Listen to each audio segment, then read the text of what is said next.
You are cordially invited to a Samson family feast where the guest of honor will be none other than the clown prince of crime himself. But will the Joker go down easy or leave everyone with indigestion? Let's hop into the pages of the Joker issue number 13 and find out together, shall we? So then, as we join the book, we're once again in Texas. The Samson family is getting ready for a massive get-together where they plan to punish the Joker for his sins by eating him alive. I gotta say too, the art here is really grisly and horrifying too. We got tooth soup, finger salad, and tongue sliders. This series started as a neo-film noir, but it really has become a southern fried horror movie right at the end. Now, the internal monologue this issue has a lot to say on the nature of wealth and power, mainly that whenever you see a particularly rich person whose clothes cost more than a year of your salary, who has their own private spots and whose doors always seem to open for them wherever they go, you as a normal person usually feels a tinge of anger toward them, even though you don't know them and they sure as hell don't know you. But why is that? It's certainly not because the rich are better than regular people. We obviously know that's not the case. No, what makes people angry though is this idea that these people can have so much, basically have the world on a plate, and yet still want more, to still be hungry, for the lack of a better word. And well, that pretty much sums up the Samson family to a T. They've been able to use their massive wealth and network influence to continue their dark and depraved family ritual of eating people. Tonight, the Joker is on the menu as recompense for killing Billy the Brute back at Arkham Asylum. Of course, by now we, the reader, know that the Joker wasn't actually responsible for that. It was the Scarecrow and the Magistrate, but you try telling that to these people. Of course, what the Samsons didn't consider is one last uninvited guest, Vengeance, the genetically modified daughter of Bane, who has not only come to complete her programming by killing the Joker, but we see that Vengeance also takes a page out of her tactician father's book by hitting the Samsons where it hurt, in the wallet, by burning down some of their oil fields. Ah, so that's why fuel prices are skyrocketing right now. Women luchadors setting fire to cannibal oil wells, I understand. Now, where is the Joker? He's currently in a cage right now about to be cooked, and because this is classic Mr. J, he turns this entire dark, dour situation into one giant comedy routine. You know what the hard part of eating clown meat is? It always tastes a little funny. Hey, you know, my body is 90% toxins. How do you plan to cut through that? Maybe with some citrus? How about some Old Bay? If you boil me up like a lobster, do you think my skin'll turn from white to red? Wouldn't that be a yuck? The Samson family gathers their knives and are ready to meet Vengeance on the steps of their family home. It's here we finally get a big showdown between the Leatherface stand-in for this Texas Chainsaw stand-in family and Vengeance herself. This fight is over in a matter of seconds as Vengeance is able to literally punch the head off this wannabe slasher. Some people are going to call that anticlimactic, but honestly, I like the whole superhero genre rubbing up against the horror movie genre and how this guy might be hot shit in one realm but not in another. After that show of force, the Samson family higher-ups end up scattering. Not that Vengeance cares that much. He's come here for one reason and one reason only: to have a reckoning with the Joker. Mr. J had actually already managed to escape during the confusion and even went as far as to barbecue his would-be chef because, hey, isn't that funny? Vengeance manages to grab him and starts knocking him around like a cat would knock around a mouse before killing it. Obviously, the Joker couldn't possibly hope to win a physical confrontation with Vengeance, but ultimately he doesn't have to, as he whips out that classic Joker wit and manages to get inside her head. Joker says that even if Vengeance did manage to break the genetic programming that says that she has to kill the Joker, it still wouldn't matter, because killing the Joker is basically the only thing that gives Vengeance life meaning. That she is ultimately a very pale imitation of Bane, and even if she did manage to end the Joker's life, no one would ultimately care. She would be a forgettable footnote in the Joker's greater story. Wow, that's pretty harsh. If I didn't know any better, I would say James Tynion was getting a little self-critical of all the new characters he created during his short time writing the Batman family of books. But like the comedian he is, Joker is sure to save the A material for his final line. He brings up the fact that because Vengeance was created in a test tube, she's only probably about a year old. Which means Joker can now say, hey, remember that time a baby killed the Joker, ha ha ha ha, hold for applause. Now before Vengeance can finally punch a hole through this guy and have it be done with, Bane and Gordon end up showing up and stopping her. And believe it or not, it's on that note right there the comic comes to a close. So that was Joker issue number 13, everybody, and overall I thought it was fine. It's funny, a couple issues back I was worried this series wouldn't have enough time to finish up all the storylines it was running with, and yet now after those last two issues I cannot help but feel like they're stretching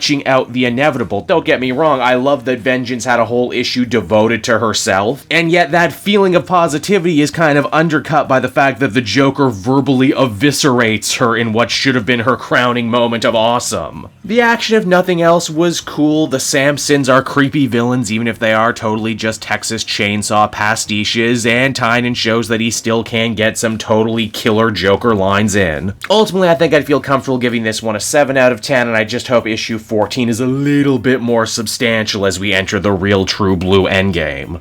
Hey there everyone, Cape Joel again, and I want to thank you so much for watching to the end of the video. As always, if you liked what you see, be sure to like, subscribe, comment. It really helps drive engagement and helps me out too. Also, if you are a patron, which you can become for as little as $1 a month, you will get exclusive content that no one else can ever see, and you'll get to see the Comic Multiverse podcast before anyone else too. You can check out all this and more down in the description. And until next time everyone, this has been Cape Joel, and I'll see you all next time. Cheers.